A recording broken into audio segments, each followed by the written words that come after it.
Last video of this lesson life processes. अब तक के हम लोगों ने वीडियोस में देखा मियोसिस, माइटोसिस, सेल डिवीजन के बारे में। कुछ हमारे क्वेश्चंस रह गए हैं बेटा, that is from text book page number 12, 17 and 20। वो हम लोग क्लियर करने वाले हैं, ठीक है। तो बोर्ड पे मैंने कुछ क्वेश्चंस दे रखे हैं आप लोगों को, वो क्वेश्चंस ध्यान से देखने हैं और वो आंसर्स भी आप लोगों को नोट करना है। Okay fine. तो आपके सामने क्वेश्चंस दिए हुए हैं, that you have to note it down and answer also you have to note it down.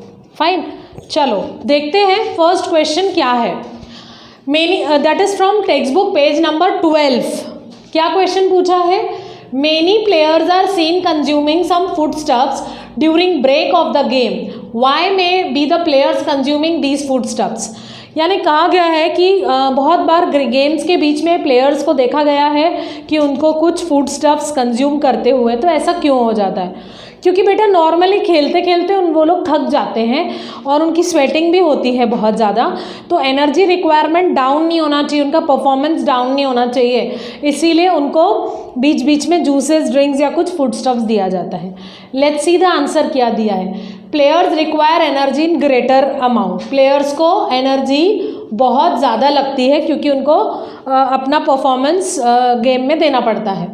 They परस्पायर heavily eight the time. परस्पायर का मतलब होता है स्वेटिंग, या उनका स्वेट निकलता है, स्वेटिंग होती है, ठीक है। दे परस्पायर यानी स्वेटिंग होती है heavily eight the time of the game और स्पोर्ट।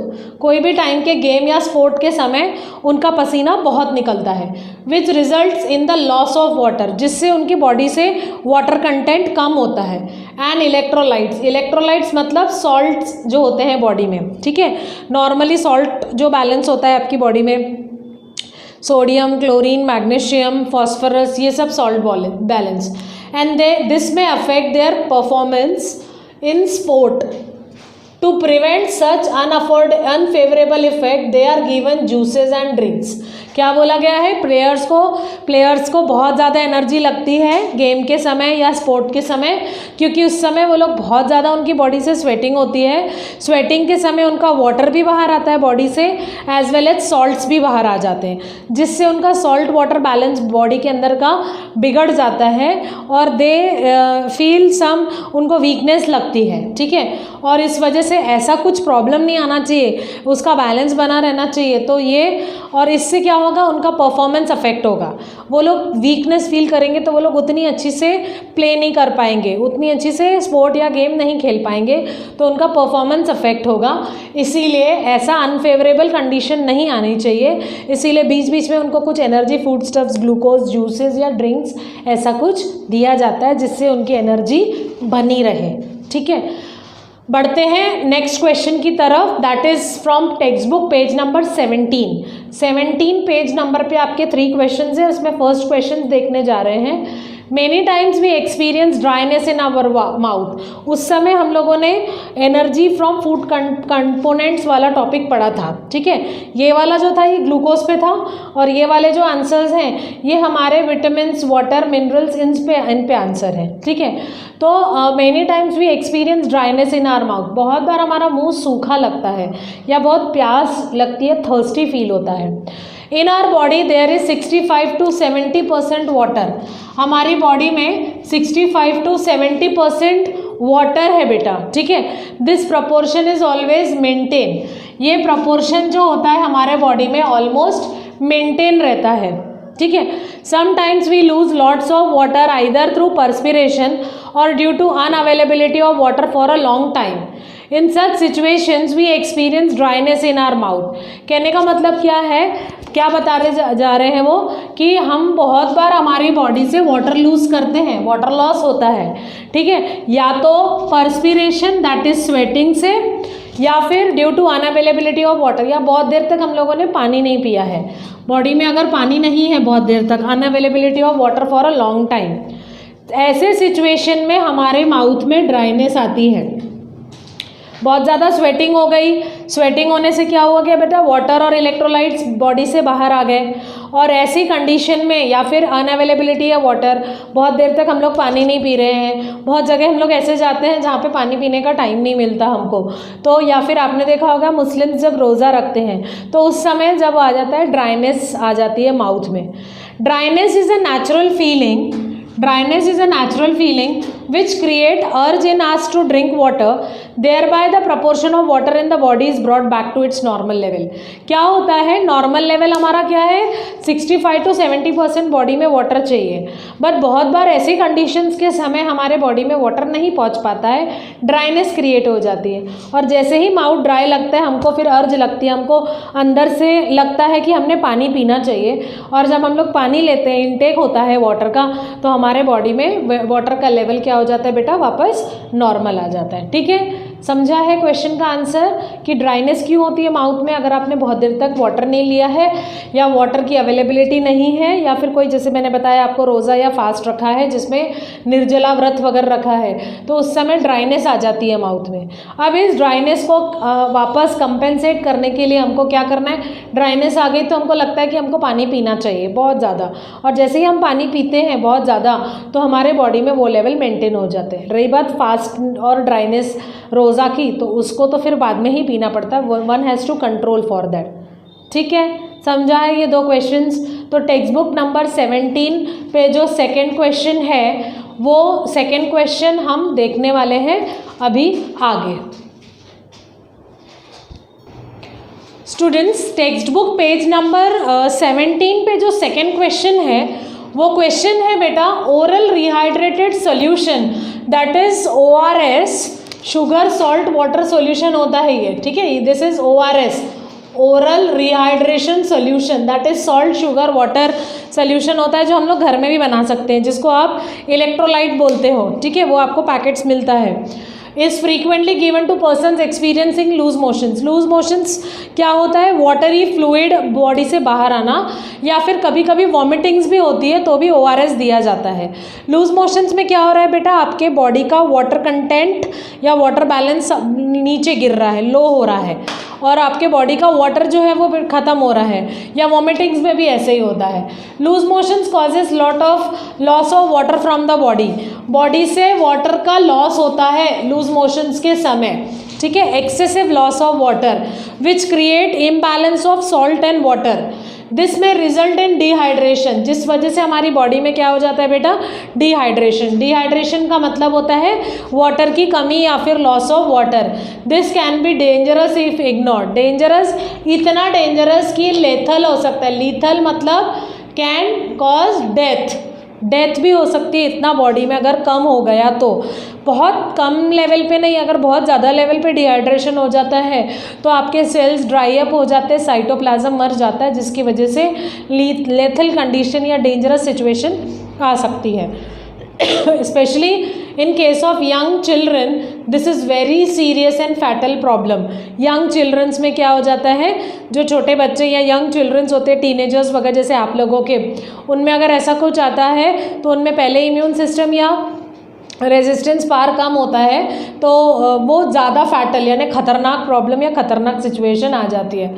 दस to bring back normal proportion of water and electrolyte, oral rehydration solution और ORS is given to the patient suffering from loose motion to bring back the normal proportion of water and electrolyte, यानी salt water balance maintain करने के लिए बार बार ORS solution दिया जाता है person suffering from loose motions और vomiting. ठीक है, that is also called as diarrhoea. Diarrhoea ये वाली प्रॉब्लम अगर होती है, ये डिजीज़ होती है डायरिया, जिसमें लूज मोशंस और वॉमिटिंग्स होता रहता है पर्सन को, तो in that case oral rehydration solution, rehydrated या ORS का घोल पिलाओ ऐसे करके ऐड आती थी गवर्नमेंट के तरफ से, तो दैट इज़ ORS।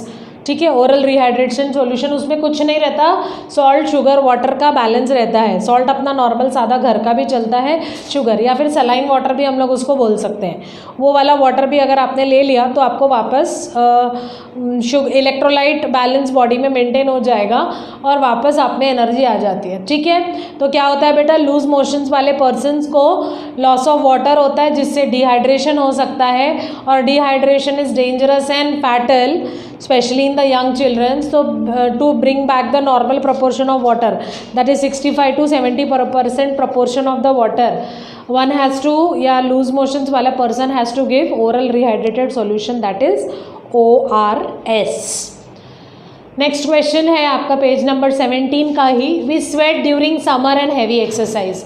जब समर में होता है तो हमारे बॉडी से बहुत ज़्यादा पसीना बाहर आता है. We perspire a lot, we sweating is a lot. या फिर जब हम लोग हैवी एक्सरसाइज करते हैं तब भी हमारे बॉडी से बहुत ज़्यादा स्वेट होता है. तो ऐसा क्यों होता है? During summer the environment temperature is high. Summer के समय एनवायरमेंट का जो टेम्परेचर है वो बहुत ज़्यादा होता है ना.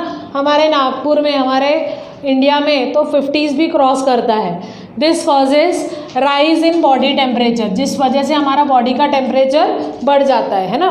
ऑलरेडी हमको बहुत गरम गरम फील होता है. नॉर्मली 37 डिग्री सेल्सियस ही होता है हमारी बॉडी का, लेकिन 37.5 या 38 तक भी जाता है. Exercising also cause rise in temperature. Exercise के वजह से क्या हो जाता है? एक्सरसाइज के वजह से टेम्परेचर बॉडी का बढ़ जाता है. क्यों बढ़ता है? एक्सरसाइजिंग में एनर्जी ज़्यादा लग रही, एनर्जी के समय रेस्पिरेशन ज़्यादा होगा, रेस्पिरेशन ज़्यादा होगा, ऑक्सीजन ज़्यादा आएगा बॉडी में, तो हार्ट आपका ज़्यादा पंप करेगा. हार्ट ज़्यादा पंप करेगा तो ब्लड सर्कुलेशन ज़्यादा होगा. अब ब्लड हर जगह बॉडी में बार बार जा रहा है, ज़्यादा फोर्स में जा रहा है, तो आपके बॉडी का टेम्परेचर बढ़ता है. ठीक है, तो exercising also cause rise in temperature. But since we can regulate our body temperature to a constant level, the sweat glands get automatically stimulated. इसलिए हमारे बॉडी में क्या बने हैं बेटा? Sweat glands. ठीक है, tissues, clump of tissues to release sweat. तो वो क्या करता है? स्वेट रिलीज करता है. ठीक है, तो इस वजह से ऑटोमेटिकली हमारी बॉडी क्या हो जाती है? स्टिमुलेट हो जाती है, मतलब बैलेंस में आ जाती है. ठीक है, we can regulate our body temperature to a constant level. Body का टेम्परेचर रेगुलेट होता रहता है कांस्टेंट लेवल तक, और हैंस हमारे स्वेट ग्लैंड से जब स्वेट बाहर आती है तो ऑटोमेटिकली हमारी बॉडी क्या हो जाती है? स्टिमुलेट हो जाती है. ठीक है, इस तरह से हमारे बॉडी का बैलेंस मेंटेन होता है. This induces perspiration. इसलिए हम लोग स्वेटिंग करते हैं. स्वेट ग्लैंड्स होती हैं हमारे, ऑटोमेटिकली हमारी बॉडी स्टिमुलेट होती है. इस वजह से बॉडी में क्या हो जाता है बेटा? Perspiration. The sweat evaporates and causes fall in body temperature. Sweat क्या हो जाता है? इवेपरेट होता है, और इस वजह से हमारा बॉडी का टेम्परेचर नीचे गिरता है. Sweat gets evaporated and causes fall in temperature. Thus, for regulation of body temperature, we sweat during summer or even after heavy exercise. तो इस तरह से ये फेनोमेना हमारा होना चाहिए. फॉर मेन इंपॉर्टेंट क्या है? For regulation of body temperature. Body का टेम्परेचर रेगुलेट होना चाहिए, ना बढ़ना चाहिए ना कम होना चाहिए, कांस्टेंट रहना चाहिए. Because we are warm blooded animals, तो इसलिए हम लोग स्वेट करते हैं ड्यूरिंग समर और हैवी एक्सरसाइज के समय. ठीक है, क्या बताया कि समर में एनवायरनमेंट का टेम्परेचर हाई हो जाता है और इस वजह से हमारा बॉडी का टेम्परेचर भी बढ़ जाता है, और एक्सरसाइजिंग के वजह से भी हमारा बॉडी का टेम्परेचर बढ़ता है. ठीक है, तो इसलिए हमारे बॉडी में स्वेट ग्लैंड्स दिए हुए हैं ताकि हमारा बॉडी का टेम्परेचर नॉर्मल और मेंटेन रहे, जिससे स्वेट ग्लैंड स्वेट सिक्रीट करते हैं और हम लोग क्या करते हैं? परस्पायर करते हैं या परस्पिरेशन होता है. ठीक है, इसलिए क्या होता है? जो स्वेट इवेपरेट होता है तो इवेपरेशन कॉजेस कूलिंग, और इस तरह से हमारा बॉडी टेम्परेचर बेटा मेंटेन रहता है. इसीलिए हम लोग समर में और हैवी एक्सरसाइज के समय बहुत ज़्यादा स्वेट करते हैं. मिलते हैं नए क्वेश्चन नंबर के साथ page number 20. Students, question number 1 देखने जा रहे हैं हम लोग पेज नंबर 20 से.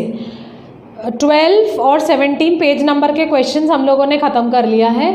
अब हम पेज नंबर 20 के क्वेश्चन नंबर 1 देखने जा रहे हैं. What do you mean by diploid cell? Diploid ये आप पहले कंसेप्ट पढ़ चुके हो. डिप्लॉयड यानी having 2 sets of chromosomes, 1 set of chromosome यानी 1 pair of chromosome, and haploid मतलब 1 सिंगल क्रोमोजोम. ठीक है, the cells in which chromosome number is double are known as diploid chromosome. यानी chromosomes always are in pair. हमेशा chromosome क्या होते हैं? Pair में होते हैं. ऐसे सेल्स को जिसमें क्रोमोजोम्स पेयर में मिलते हैं, ऐसे सेल्स को डिप्लॉयड सेल्स कहा जाता है. Male and female gametes unite together in the process of fertilization. Male gamete और फीमेल गैमेट का यूनियन होता है फर्टिलाइजेशन के समय their chromosomes mix together in the zygote, therefore the chromosome number is always diploid. Zygote बनता है और zygote का क्रोमोसोम नंबर डिप्लॉयड होता है। मैं आगे बता रही हूँ कैसे। Diploid chromosome number in human being is 46। We have 46 chromosome in each of our body cell. क्या बोल रहे हैं बेटा वहाँ पे कि जब जाइगोट फॉर्मेशन होता है, आप लोगों ने मियोसिस में देखा ही है कि जाइगोट फॉर्मेशन कैसे होता है। देखो, there are 46 chromosomes in our body, ठीक है, 46 क्रोमोसोम्स होते हैं, यानी कि 23 पेयर्स, जिसमें से 44 ऑटोसोम्स होते हैं, normal chromosomes, and 2 are sex chromosomes, that is allosomes, यानी कि एलोसोम्स होते हैं, ठीक है, एलोसोम्स होते हैं। 2 यानी 1 पेयर और 44 मतलब 22 पेयर्स, ठीक है, हो गया 23 पेयर्स। तो इसमें से क्या होता है बेटा, 1 पेयर ऑफ सेक्स क्रोमोसोम क्या होता है, या तो XX रहेगा या तो XY रहेगा। XY होता है मेल में और XX होता है फीमेल में, ठीक है। तो कैसे होता है XX, तो फीमेल के पास हो गए 23X एंड 23X, मेल्स के पास हो गए 23X एंड 23Y। तो ये 23X और ये 23X जब ज्वाइन होते हैं तो there becomes 22X, sorry it's 22 not 23, 22 normal plus X chromosome, that is sex chromosome, 22 normal plus X chromosome, 22 normal, 22Y। तो अगर ये और ये फ्यूज़ हो रहे हैं so there are 44 plus 1X यानी 46, और अगर ये और ये कंबाइन हो रहे हैं, X और Y कंबाइन हो रहे हैं, so there is 44XY, so there is a boy and there is a girl. तो the first stage of baby formation, the first stage of baby formation is known as fertilization, या फिर the zygote is the first stage of a baby, whether it is a boy or a girl, ठीक है। Boy या girl जो पहला stage बनता है, जब ये 44 प्लस XX या 44 प्लस XY बना, मतलब वो जाइगोट ही हुआ। तो क्या हुआ बेटा, आधे क्रोमोसोम मदर के पास आए, यानी मदर के पास से कोई भी 22 प्लस X या 22 प्लस X ये मदर के तरफ से आए, यानी फीमेल के तरफ से, और मेल के तरफ से आया 22 प्लस X या 22 प्लस Y। तो ये जो सेट ऑफ क्रोमोसोम है ये होता है हैप्लॉइड, ठीक है, ये हो गया हैप्लॉइड और ये हो गया हैप्लॉइड, आइदर, हाँ, कोई भी एक। तो ये हैप्लॉइड मिलकर बनाते हैं बेटा डिप्लॉइड, ठीक है। और हमारा जाइगोट क्या होता है, डिप्लॉइड। आधे क्रोमोसोम मदर के तरफ से, आधे क्रोमोसोम फादर के तरफ से, तो पूरा सेट ऑफ क्रोमोसोम आया जाइगोट के तरफ, मतलब डिप्लॉइड। अगर पूरे क्रोमोसोम पूरे डिप्लॉइड मदर के तरफ से और पूरे डिप्लॉइड फादर के तरफ से आते तो बच्चा बन जाता 4प्लॉइड, दैट कुड बी अब नॉर्मल चाइल्ड, ठीक है। तो हमेशा मेल गैमेट या फीमेल गैमेट क्या होते हैं, गैमेट्स आर ऑलवेज हैप्लॉइड, क्योंकि एक मेल के तरफ से आ रहा है एक फीमेल, तो बन गया डिप्लॉइड, दोनों को डिप्लॉइड नहीं होना पड़ता, ठीक है। तो डिप्लॉइड सेल्स कौन से, हमारे बॉडी में डिप्लॉइड क्रोमोसोम्स होते हैं, वो है 46 मतलब 23 पेयर्स, ठीक है। समझ में आया है डिप्लॉइड। अब क्वेश्चन आता है कि हैप्लॉइड क्या है, what do you mean by haploid cell. The cells which only have one set of chromosome is known as haploid cell, मतलब N, ये हो गया 2N यानी double, where N is the number of chromosome, ठीक है। N में भी 1 2 3 4 what ever. तो 2N मतलब 2 × 1 मतलब 2 यानी डिप्लॉइड, और सिंगल N मतलब हैप्लॉइड। हैप्लॉइड वो होते हैं जिसमें सिंगल सेट ऑफ क्रोमोसोम या सिंगल क्रोमोसोम होता है। At the time of sexual reproduction there is meiosis, ये जो बताया मैंने आपको, सेक्शुअल रिप्रोडक्शन मेल और फीमेल के तरफ से मियोसिस में रिड्यूस नंबर ऑफ क्रोमोसोम्स आते हैं, फिर ज्वाइन होके जाइगोट जो बनता है वो हो गया आपका future generation. In meiosis chromosome number of the parental germ cells are reduce to half, therefore gametes are haploid. समझ में आ रहा है क्या। At the time of sexual reproduction there is meiosis. Sexual reproduction मतलब जिसमें मेल फीमेल इन्वॉल्व है, तो उस समय मियोसिस होगा, मतलब half the number of chromosomes. ये देखो half the number of chromosome जा रहे हैं। मियोसिस में chromosome number parental germ sales का रिड्यूस हो जाता है टू हाफ हो जाते हैं, या फिर मैंने बताया आपको एक्स रहेगा एक्स या फिर एक्स रहेगा वाई, हाफ हो गए क्रोमोसोम नंबर। इसलिए जो गैमेट्स बन गए, जो मेल गैमेट्स हैं स्पर्म, उसके पास एक्स या वाई रहेगा, कोई भी स्पर्म रहेगा या एक्स वाई, और ओवा रहेगा फीमेल गैमेट, उसके पास एक्स या एक्स रहेंगे, तो वो कैसे रहते हैं बेटा, हैप्लॉइड। हैप्लॉइड बोलता है सिंगल सेट ऑफ क्रोमोसोम्स, ठीक है। तब जाके वो जाइगोट में फोरप्लॉइड बनेंगे, डिप्लॉइड बनेंगे। आप रिप्रोडक्शन चैप्टर में अच्छे से समझोगे। The haploid chromosome number in a human beings is 23 क्यों? 22 autosome 1 sex chromosome, again 22 autosome 1 sex chromosome together forms 46 chromosomes, ठीक है। Sperm and ovum both are haploid carrying 23 chromosomes, ठीक है। स्पर्म के पास होता है 22 एक्स या वाई, और ओवम के पास होता है 22 एक्स या X. Is it clear? So these are the male gamete, this is the female gamete. जो हम लोगों ने देखा, ये लोग हैप्लॉइड होते हैं क्योंकि ये दोनों आगे जाके फ्यूज़ होने वाले हैं और डिप्लॉइड जाइगोट बनाएंगे। ये दोनों आगे जाके प्लस होंगे और डिप्लॉइड जाइगोट बनता है, जो कि डिप्लॉइड होता है, ठीक है। तो इसलिए गैमेट्स का हैप्लॉइड रहना बहुत ज़रूरी है, जो कि मियोसिस वाले प्रोसेस में होता है। समझा है आपको? क्वेश्चन नंबर 1 और 2 हम लोगों ने क्लियर किया है from the page number 20, that what do you mean by diploid and haploid cells. Double set of chromosome that is 2 pair and single set of chromosome that is single chromosome. Gametes are haploid and in our cell there are always 46 chromosomes. बेटा आगे बढ़ते हैं question number 3 पे, that what do you mean by homologous chromosome. इसके पहले हम लोगों ने होमोलोगस क्रोमोसोम्स के बारे में माइटोसिस एंड मियोसिस में पढ़ा है, ठीक है। अब देखने जा रहे हैं कि होमोलोगस क्रोमोसोम्स क्या हैं। एक ही जैसे दिखने वाले क्रोमोसोम्स जिनका साइज, शेप और सेंट्रोमियर का लोकेशन एक ही जगह होता है, उनको होमोलोगस क्रोमोसोम्स कहा जाता है। Every species has definite number of chromosome pairs in their diploid cells. Every species on this earth, whether they may be plants or animals, उनकी खुद की एक पर्टिकुलर नंबर ऑफ क्रोमोसोम्स होते हैं। जैसे कि आप देखो हमारे में ह्यूमन बींग्स में कितने क्रोमोसोम्स होते हैं, 46 क्रोमोसोम या फिर 23 पेयर्स ऑफ क्रोमोसोम्स होते हैं ये ह्यूमन बींग्स में। इस तरह से अलग अलग क्रोमोसोम नंबर होते हैं डिफरेंट एनिमल्स में या स्पीशीज़ में। In every pair the 2 chromosomes are alike in shape, type and genes located over them. यानी जो दो पेयर ऑफ क्रोमोसोम्स होते हैं बेटा, जैसा ऐसा ये पेयर है, ये 2 पेयर ऑफ क्रोमोसोम्स हैं, they are attached with the centromere, ये सेंट्रोमियर से अटैच्ड होते हैं। तो इनका shape, size, type, genes located, ये सबके सब सेम होते हैं। ऐसे क्रोमोसोम्स जिनका ऐसे 2 क्रोमोसोम पेयर वाले जो बिल्कुल सेम दिखते हैं शेप में, साइज में, टाइप में, और इनके ऊपर जो जीन्स लोकेटेड होते हैं वो भी बिल्कुल परफेक्ट सेम होते हैं। Such chromosomes are called as homologous chromosomes, ठीक है। In human diploid cells, pair of chromosome number 1 shows number 1 from mother and chromosome number from father. Number 1 from mother and number 2 from father. These chromosomes are homologous to each other. मतलब ये कहाँ से आता है बेटा, ये mother के तरफ से आता है और ये फादर के तरफ से आता है आपके इसमें, ठीक है। सो दैट्स वाई एक पेयर बनता है और इस तरह से हम लोग क्या हो जाते हैं, तो डिप्लॉइड हो जाते हैं। मदर के तरफ से हैप्लॉइड आया एन, फादर के तरफ से हैप्लॉइड आया और हम लोग क्या बन गए, तो डिप्लॉइड। समझ में आया? What do you mean by homologous chromosomes?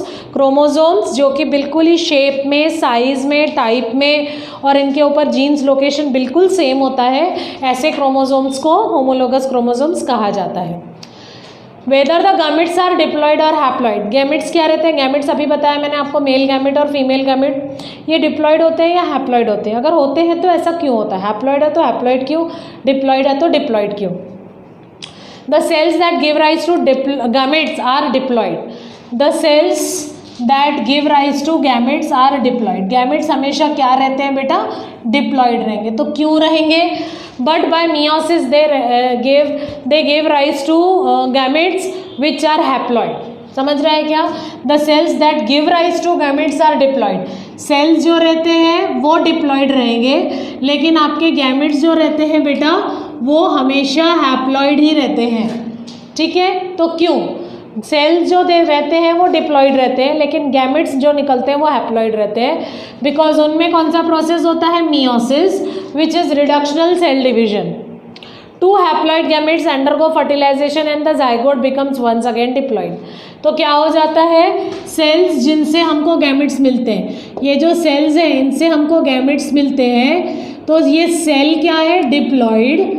Gametes मिले हैप्लॉयड, फिर दो गैमेट्स मिलकर आपस में एक जाइगोट बनाते हैं, वो रहता है डिप्लॉयड। समझ में आ रहा है क्या? जो सेल्स से गैमेट्स निकलते हैं वो सेल्स होते हैं डिप्लॉयड, गैमेट्स होते हैं हैप्लॉयड, और गैमेट्स मिलकर एक सेल बनाते वो होता है डिप्लॉयड। Is it clear? तो गैमेट्स आर ऑलवेज हैप्लॉयड, क्योंकि इन दोनों गैमेट्स को यूनाइट होना है और उनको आगे जाके एक न्यू सेल बनाना है जो कि रहेगा डिप्लॉयड, इसीलिए गैमेट्स हमेशा हैप्लॉयड होते हैं। नेक्स्ट क्वेश्चन, क्वेश्चन नंबर 5 कि हैप्लॉयड सेल्स बनते कैसे हैं? How haploid cells are formed? Diploid cells undergo meiosis. Meiosis मतलब reduction of chromosomes to the half. ठीक है, chromosomes directly to the half, यानी डिप्लॉयड हो गया 2n तो हैप्लॉयड हो गया n, सीधा सीधा कितना हो गया? हाफ नंबर हो गया। In this way haploid cells are form. Diploid cells हमेशा मियोसिस में जाते हैं। ये जो डिप्लॉयड सेल्स हैं इनसे जो गैमेट्स बन रहे हैं, तो यहाँ जो प्रोसेस होगा वो होगा मियोसिस। मियोसिस में आपने देखा कल के वीडियो में कि डायरेक्टली क्रोमोसोम नंबर आधा हो जाता है, और क्रोमोसोम नंबर आधा होने के कारण क्या हो रहा है बेटा? हाफ नंबर ऑफ क्रोमोसोम होने के कारण क्या हो रहा है? उसका मियोसिस हो रहा है, और इसका मतलब क्या हो रहा है? तो आपको क्या मिल रहे हैं? गैमेट्स या फिर जो सेल्स मिलते हैं वो हैप्लॉयड होता है। ठीक है, होमोलोगस क्रोमोसोम आपको समझ गया है। गैमेट्स हमेशा हैप्लॉयड होते हैं क्योंकि हैप्लॉयड मिलकर डिप्लॉयड सेल बनेगा, और हैप्लॉयड सेल्स कैसे बनाते हैं? तो बेटा डिप्लॉयड सेल्स मिलकर हैप्लॉयड बनाते हैं, या diploid cells undergo meiosis to form haploid cells. ठीक है, अब हमारे क्वेश्चन नंबर 3, 4, 5 हो गए हैं। अब हम लास्ट क्वेश्चन देखने जा रहे हैं, क्वेश्चन नंबर 6। बेटा बढ़ते हैं नेक्स्ट क्वेश्चन की तरफ, and the last question from text book page number 20 is what is the importance of haploid cells. Haploid cells का इंपॉर्टेंस क्या है? अभी हम लोगों ने देखा डिप्लॉयड हैप्लॉयड क्या है, फिर हम लोगों ने देखा हैप्लॉयड सेल्स, गैमेट्स हैप्लॉयड होते हैं या डिप्लॉयड, और हैप्लॉयड सेल्स कैसे फॉर्म होते हैं। तो अभी हम देख रहे हैं ये हैप्लॉयड सेल्स का क्या इंपॉर्टेंस है, क्या महत्व है, क्यों हैप्लॉयड होने चाहिए cells. Gametes that take part in, gametes तो बेटा हमेशा हैप्लॉयड होते हैं, जो कि अगर हैप्लॉयड रहेंगे तभी आगे जाके जो जाइगोट फॉर्म होगा वो डिप्लॉयड होगा। Gametes that take part in sexual reproduction should be haploid. Gametes को हमेशा क्या होना पड़ता है बेटा? हैप्लॉयड होना पड़ता है। गैमेट्स को हमेशा क्या होना पड़ेगा? हैप्लॉयड, क्योंकि वो सेक्सुअल रिप्रोडक्शन में पार्ट ले रहे हैं। ठीक है, otherwise the chromosomal number will not be maintain at consistency. क्या बड़ी बात हो गई? यहाँ से है पूरी बड़ी बात। अगर वो हैप्लॉयड नहीं रहे तो उनके क्रोमोसोम नंबर जो है वो कांस्टेंट नहीं रहेंगे, क्योंकि 46 क्रोमोसोम फादर में होते हैं, 46 मदर में, तो 23 मदर के तरफ से आते हैं, 23 फादर के तरफ से, तब जाके जाइगोट जो बनता है या बेबी वो होता है 46 वाला। मान लो अगर 46 पापा के पास से आए, 46 मम्मा के पास से, यानी डिप्लॉयड, तो क्या होगा? बच्चा विल बी 4प्लॉयड, दैट इज टोटली एबनॉर्मल। तो यही हो रहा है, parents have 2n, diploid cell होता है, 46 chromosomes in their cells. The resultant offspring will have, अगर पेरेंट्स 46 कंबाइन होंगे तो बच्चे के पास आ जाएंगे 92। ये गलत बात हो गई। Such abnormal number of chromosomes will cause abnormalities. Abnormal number of chromosomes हो गए तो क्या होगा? आगे जाके बॉडी में एबनॉर्मेलिटीज़ आएंगी, उनके बिहेवियर में abnormalities, and baby will be totally abnormal. इसीलिए to maintain the consistency of chromosome number, gametes have to be haploid, but due to meiosis, अब क्या हो जाता है, कैसे कंसिस्टेंसी मेंटेन होगी? तो मियोसिस के वजह से gametes formed are haploid. Gametes जो फॉर्म होते हैं वो हैप्लॉयड होते हैं, and the chromosome number is maintain constant, ये ज़रूरी है कांस्टेंट होना for every species. Gametes are haploid cells, this is the most important fact, important है और ये नोट करके रखो, कमेंट में भी आ सकता है, गिव रीज़न में भी आ सकता है, समझा। गैमेट्स को हैप्लॉइड होना बहुत ज़रूरी है क्योंकि हैप्लॉइड मिलकर डिप्लॉइड सेल बनाते हैं। अगर गैमेट्स ही डिप्लॉइड रहेंगे तो बेबी कैसे बनेगा? So the abnormal number of chromosomes हो जाएंगे and that will cause abnormality to the in the child, ठीक है। अब आते हैं हम लोग एक एक्सपेरिमेंट जो आपके पेज नंबर 20 पे दिया हुआ है। वो एक्सपेरिमेंट कैसा है बेटा? एम है to observe phases of mitosis in onion root tip. अब तक के हम लोगों ने माइटोसिस और मियोसिस जो देखा वो हम लोगों ने एनिमल सेल्स में ही देखा। अब ओनियन में यानी प्लांट सेल में हमको अगर माइटोसिस देखना है तो कैसे देखेंगे? Mitosis is equational cell division, prophase, metaphase, anaphase, telophase. तो आपको क्या करना है? आपको अपैरेटस कौन से लगेंगे? कॉनिकल फ्लास्क लगेगा। कॉनिकल फ्लास्क कैसा होता है बेटा? ऐसा, ठीक है। This is your conical flask, cone shape का। What you have to do? Glass slide लेनी है। ग्लास स्लाइड कुछ इस तरह से होती है। कवर स्लिप लेनी है, कवर स्लिप। फोर्सेप बोला तो चिमटा, वो इस तरह से कुछ ऐसा चिमटा होता है। Compound microscope and watch glass. Watch glass कुछ नहीं, आपको एक ऐसा वॉच ग्लास लेना है, ग्लास लाइक मटेरियल, कटोरी के जैसा, ठीक है।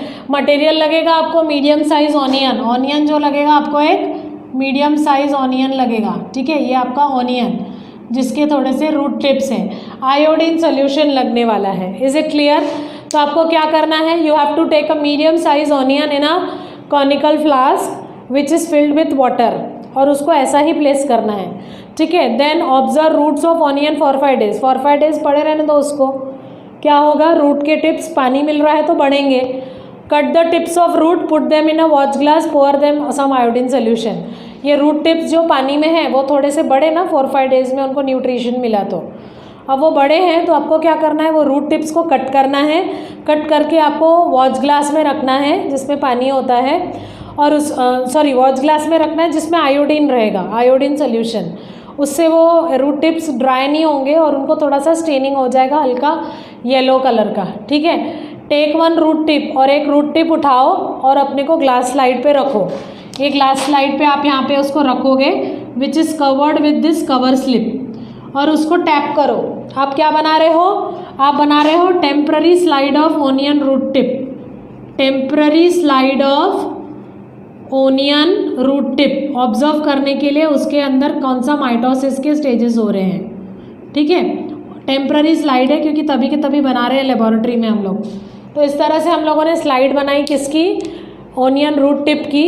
हमको उसमें क्या ग्रोथ ऑब्जर्व करनी है। तो ओनियन रूट टिप का जो ग्लास स्लाइड पे लिया उसको प्रेस करना है, कवर स्लिप लगा के फोर्सेप्स से उठा के आपको रखना है। फिर उसके ऊपर 1-2 ड्रॉप्स ऑफ वाटर डालना है, कवर स्लिप से प्लेस करना है और टैप करना है, ताकि वाटर के अंदर जो एयर बबल्स क्रिएट हुई वो निकल जाए। बहुत ज़ोर ज़ोर से टैप नहीं करना, नहीं तो वो कवर स्लिप फूट जाएगी। बहुत थिन होती है वो, प्लास्टिक की बनी हुई। तो आपको क्या करना है? वो कवर स्लिप को प्रेस करके और उसको टैप करके उसका वाटर कंटेंट जो है वो इवन कर देना है, और एयर बबल्स जो फॉर्म हुए वो निकाल देना है। अब आपको क्या करना है? Observe under microscope, under compound microscope जो आपके लेबोरेटरी में होता है। व्हाट यू विल ऑब्जर्व, आपको कुछ फेजेस दिखेंगे ऑनियन रूट टिप के। वो कौन से फेजेस हैं वो आपको देखना है कि फर्स्ट फेज है प्रोफेज, मेटाफेज, एनाफेज, टेलोफेज। आपको ये फेजेस दिखाने हैं कि इस तरह से कुछ तो भी आपके अंदर फॉर्म हो रहा होगा। सो ये नॉर्मल है, ये प्रोफेज, मेटाफेज, टेलोफेज और एनाफेज इस तरह से आपको दिखेंगे। This is prophase, this is metaphase, equatorial plate में आ गया। दिस इज़ एनाफेज, क्रोमोसोम्स ने ऊपर जाके अपने आप को अरेंज कर लिया। एंड दिस इज़ टेलोफेज, क्योंकि 2 न्यूक्लियस बन रहे हैं। समझ में आ रहा है? तो इस तरह से हमको क्या ऑब्जर्व करना है कि ओनियन रूट ट्रिप में कौन सी ग्रोथ हुई है, कैसी हुई है, और कौन सा माइटोटिक सेल डिवीजन का फेज हो रहा है। Is it clear? तो ये एक्सपेरिमेंट आपको जर्नल्स में मिलेगा, वो कंप्लीट करना है, फिल करना है। आपको समझ में आ गया होगा। अब हम बढ़ते हैं बेटा एक्सरसाइज की तरफ। एक्सरसाइज में फर्स्ट क्वेश्चन है आपका fill in the blanks and explain the statement. उसमें फर्स्ट क्वेश्चन है after complete oxidation of glucose molecules dash number of ATP molecules are form. Complete oxidation मतलब एरोबिक रेस्पिरेशन। एरोबिक रेस्पिरेशन में 38 molecules of ATP बनते हैं। At the end of glycolysis dash molecules are obtained. Glycolysis के end में आपको क्या मिलेंगे? Dash molecules are obtained. ये आपको आंसर मिल रहा है स्टार्टिंग में ही, बिल्कुल पेज नंबर 13 पे। ग्लाइकोलिसिस के एंड में आपको क्या मिल रहा है? 2 molecules of NADH2, 2 molecules of CO2 and 2 molecules of acetyl pyruvic acid ATP water, है ना। ग्लाइकोलिसिस में हम लोगों ने देखा था। फिर वो पायरुविक एसिड का फॉर्मेशन एसिटिल कोए में होता है। Then genetic recombination occur in dash phase of prophase of meiosis 1। Meiosis 1 के कौन से स्टेज में जेनेटिक रिकॉम्बिनेशन होता है?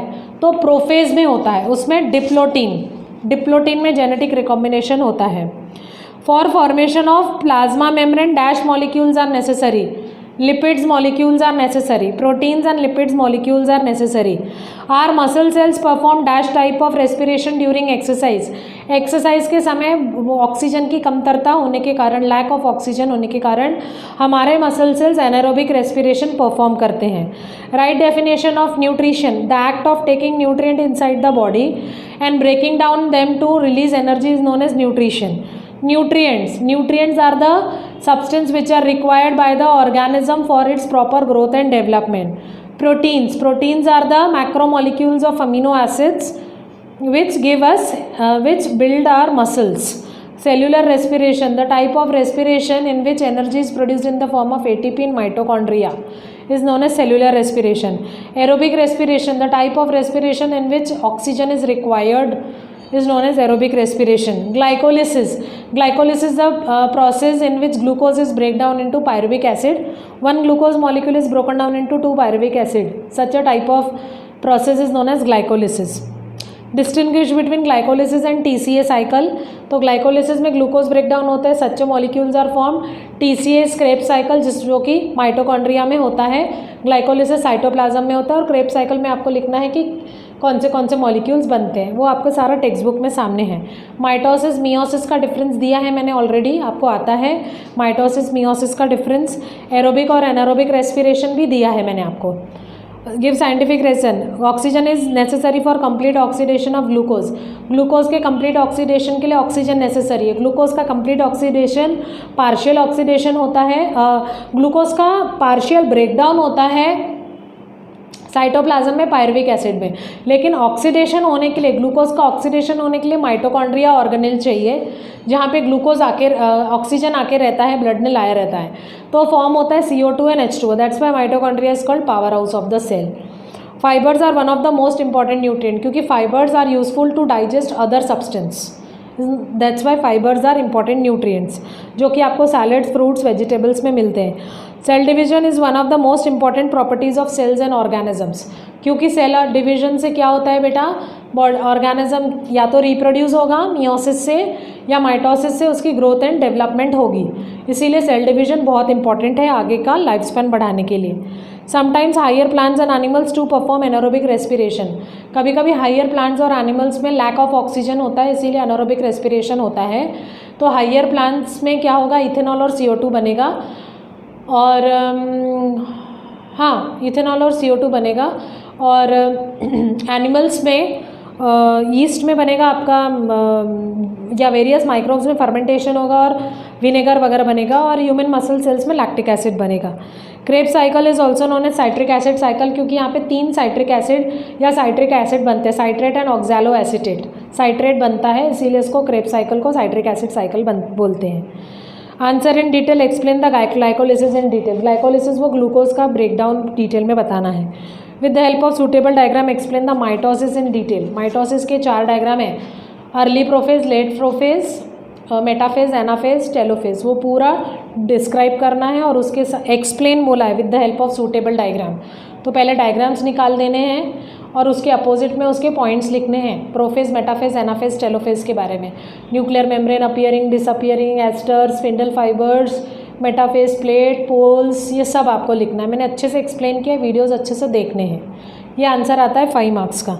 With the help of suitable diagram explain the 5 stages of prophase 1 of meiosis.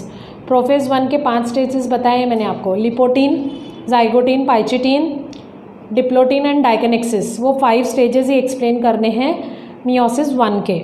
How are the life processes contribute to the growth and development of the body. Life processes की वजह से growth और development कैसा होता है body का, वो बता रहे हैं। तो वो होता है बेटा, वो आपको स्टार्टिंग में ही दिया है, living organisms and life processes, जब मैंने आपको बताया है स्टार्टिंग वाले वेरी सेकेंड वीडियो में आपको मिलेगा वो। Explain the Kreb cycle with reaction, Kreb cycle बनाना है और उसके रिएक्शंस बताने, वो भी आपको दिए हैं मैंने। वीडियोस अच्छे से देखो, आपके एक्सरसाइज के पूरे डाउट्स क्लियर हो जाएंगे।